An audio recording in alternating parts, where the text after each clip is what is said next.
Hello friends, నేను last time 35 Jack seeds తీసుకున్నానని చెప్పాను కదా. సో వాటిని ఇప్పుడు నాటుకుంటున్నాను. సో వాటిని ఎలా నాటుకుంటున్నానో మీకు ప్రాసెస్ చెప్తాను. సో జాగ్రత్తగా వినండి. ఫస్ట్ నేను ఏం చేశానంటే ఒక 10 సీడ్స్ తీసుకొని పసుపు నీళ్ళలో 10 సీడ్స్ని ఒక 24 hours నానబెట్టాను. ఆ నానబెట్టిన సీడ్స్ని వాటిపైన ఉన్న సీడ్ ఒక కోటింగ్ని తీసేసాను, ఎందుకంటే ఫాస్ట్గా మనకి జర్మినేషన్ అవ్వటం కోసం. సో ఇలా చేయటం వల్ల ఏమవుతుందంటే మనకి 30 days 40 days పట్టాల్సిన జర్మినేషన్ ఒక 1 week 10 daysలో జర్మినేషన్ అయిపోతుంది. సో నేనేం చేశాను, ఫస్ట్ వాటిపైన ఉన్న లేయర్ని చాలా జాగ్రత్తగా స్పూన్తో చిన్న ఘాట్లు పెట్టి వాటి నుంచి మెల్లిగా వాటిపైన ఉన్న పెంకులు తీసేసాను.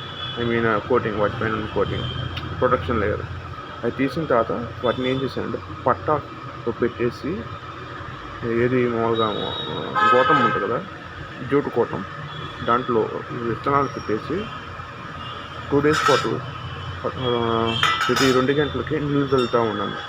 సో మీరు ఒక చిన్న జగ్గుతో నీళ్ళు పోసుకోవచ్చు, లేకపోతే మీ దగ్గర స్ప్రే ఉంటే ఆ స్ప్రేతో ప్రతి 1.5 hourకి ఒకసారి వాటర్ స్ప్రే చేస్తూ ఉండండి. సో అందువల్ల మీకు ఏమవుతుందంటే మీకు ఫాస్ట్గా జర్మినేషన్ అనేది అయిపోతుంది. సో చూడండి, నేను ఇది ఆఫ్టర్ 10 రోజుల తర్వాత నేను నాటిన జాక్ సీడ్ మొక్క వచ్చింది. సో మీరు గమనించగలరు ఎంత ఫాస్ట్గా ఉందో ప్రాసెస్. ఇది చాలా తేలిగ్గా అయిపోతుంది. కాకపోతే మీరు ఏంటంటే చాలా పేషెన్సీగా ఉండాలి.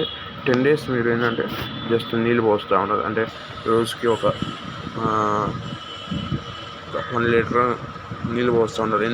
ప్రతి 20 మొక్కలకి 1 లీటర్ నీళ్ళు పడుతుంది. సో ఎక్కువగా వాటరింగ్ కూడా ఇవ్వకూడదు. సో చాలా జాగ్రత్తగా పెంచాలి ఈ జాక్ సీడ్స్, ఎందుకంటే ఒక సీడ్ నేను ఆల్రెడీ అది ఫంగస్ వచ్చి పాడైపోయింది. సో ఇప్పుడు ఈ సీడ్స్ జాగ్రత్తగా మన నీళ్ళు సరిగ్గా ఇవ్వకపోతే ఏంటంటే ఎక్కువ ఇస్తే వాటికి ఫంగస్ వచ్చి ఇంకా కొన్ని సీడ్స్ ఇంకా జర్మినేట్ కాలేదు, అవి కూడా జర్మినేట్ అయ్యాక ఇంకో వీడియో తీసి మీకు అప్డేట్ ఇస్తాను. So thank you very much. Good bye.